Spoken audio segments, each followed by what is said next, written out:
Me stepping out there still doesn't seem why I'm over here. Then I'm here. I'm all over this damn lane. I can tell you exactly why.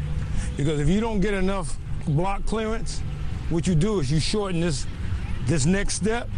You come out here, you drop in here, you never push this all the way out. And so what you're doing, you're picking this foot up, so it's going to have you running like this, so you're going to start staggering all over the place.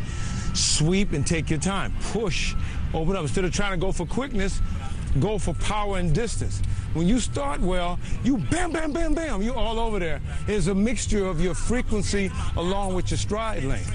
You got a combination of both. You're trying to move so fast that you don't even give yourself to complete your limbs. There's nothing really wrong with it. You're not completing your limbs. Let's put it this way. You're so fucking gifted, your gift is working against you now.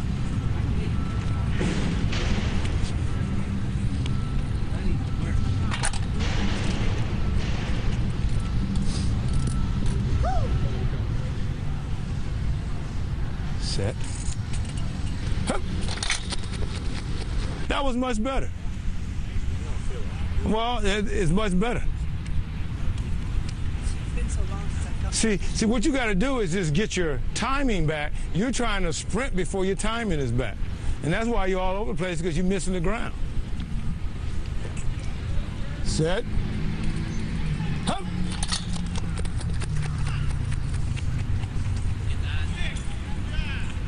That's not bad.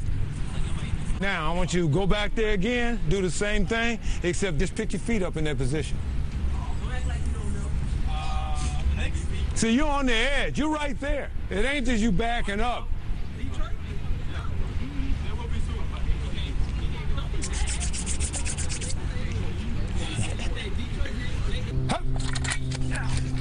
Much better. I need you to do one more thing. I saw something. We haven't been here in a long time. What happens is that you get far away and you have an assumption of what you're supposed to be doing. The key is to actually feel what you're doing. To think about it is a thought in itself. That's an action. That means you have to sit still and analyze. To do is put everything in motion. Let yourself free, let your limbs just freely move and have the feeling of the angles. That's what practice is about.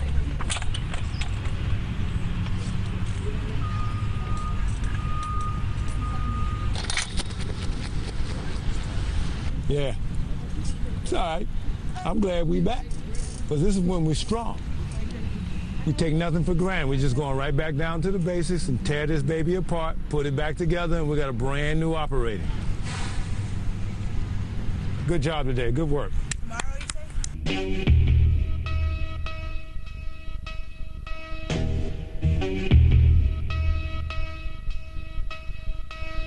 In your mind, when you're in the blocks, you can't be sitting down in the blocks waiting for the gun to sound.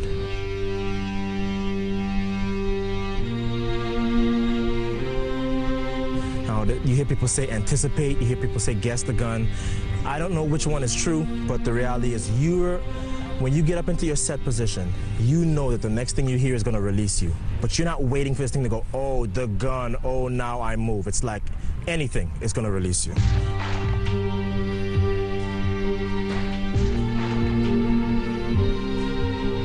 Now we're at about 5 meters. At this stage, somebody may be ahead of you.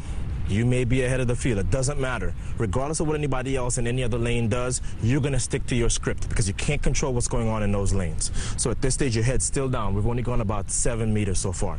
Your head's still down. But at this point, you're starting to lift a lot better with your knees. Your arms are coming up. Head is still down. If you look at the videotape of us, at this stage, we haven't even begun to run yet. About 15 meters. Now you start to bring your head up from way down on the ground, and now it starts to come up, almost like a plane going down the runway. And now it's time to pull back on that yoke, because now you got to get up into your running, because now you're at about 25 to 30 meters. But you don't want to come up so far that you over-rotate and run the rest of the race back here. You want to make sure that you have that constant body lean, because everything has to be going that way towards the finish line. At this stage, now you can get up. This is the most fun part of the race, because this is the point at which you get to accelerate the top speed. So now you're at 30 meters. This is the point in which you do your real running. This is the point at which you're going to try to separate from the field, put everybody who's in front of you, behind you, anybody who's behind you, they have to stay there. This is about 60 meters into the race. At this stage, you should have the lead if you've done anything correctly. Of course, if you're running with some of us, well, you might be a little behind, but that's okay. Don't worry about it. At the end of the day, you don't know what's going to happen. Even if you have somebody in front of you at this point, a lot of 100-meter races are won and lost in the last 5-10 meters.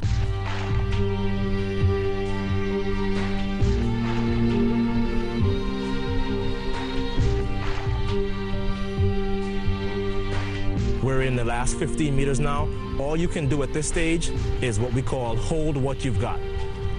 And that means technique, arms coming up, knees coming up, and you're relaxed. The best example of it is to watch the 99 Seville final. Bruni Surin was out. Maurice came and just relaxed his way right past him while Bruni started to tighten up. 99, 100 meters, and you're there. If you've done it right, you should have won.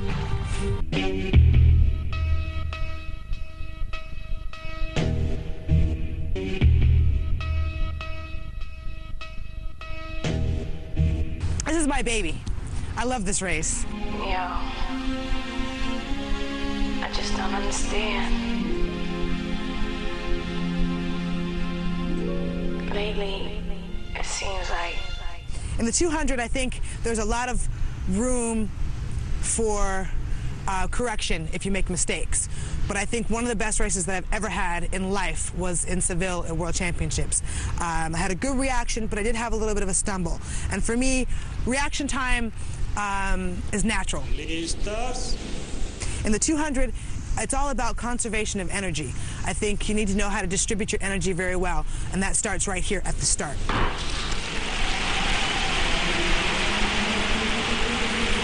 So you react to the gun, you're staying low, you're keeping your body position low, staying close to the turn. I think a lot of people end up in the middle of the lane or towards the outside of the lane, and for me it's I'm very consistent in being very close to the inside lane and staying low, keeping your body low. And then there's a point that I call, and John and I, my coach, call the sweet spot. I just don't understand. On this track is interesting. It's about at the point where you have the international zone for the relay. And at that point is the point where you feel like you want to lift and you're going to come off the turn and set yourself up to come off the turn. Take a deep breath, bring your hips up under you. My style, my life, my blood. Say bye-bye to everybody. You come off the turn. My watch, my rings, my chain. Because you've been running continuous straights on the turn, your body is already in the position it needs to be in. And as long as you're in that position, you can come off the turn in good form, raised, running high, running tall, bouncing off the track, but moving in that direction in a linear direction. And you keep strong because once you get to 150, it's all over. At that point, it's all about maintaining good form and maintaining the speed that you have, because there's absolutely no more acceleration. You don't stop. Someone's gonna find your ass dead. Someone's gonna poison your food. So we're here at like 150. This is it. This is the part where you're like, okay, let me take another deep breath and hold on to it. Keep your arms in the right position. Fight the feeling of a complete breakdown. And when you're in really good shape, you don't even really notice it. You can maintain and keep smooth. Like I felt like in Seville, I didn't feel like I was breaking down. I just felt like, okay, I'm not accelerating anymore, but I can maintain this speed and come all the way through to the end. 190. If you're in the lead, obviously it's easy, but when you're not, you really have to maintain, because people really want to lean early, and I don't think that that's a good idea because you lose speed faster. But when you get to the finish, make sure you put that lean in, and hopefully you're number one.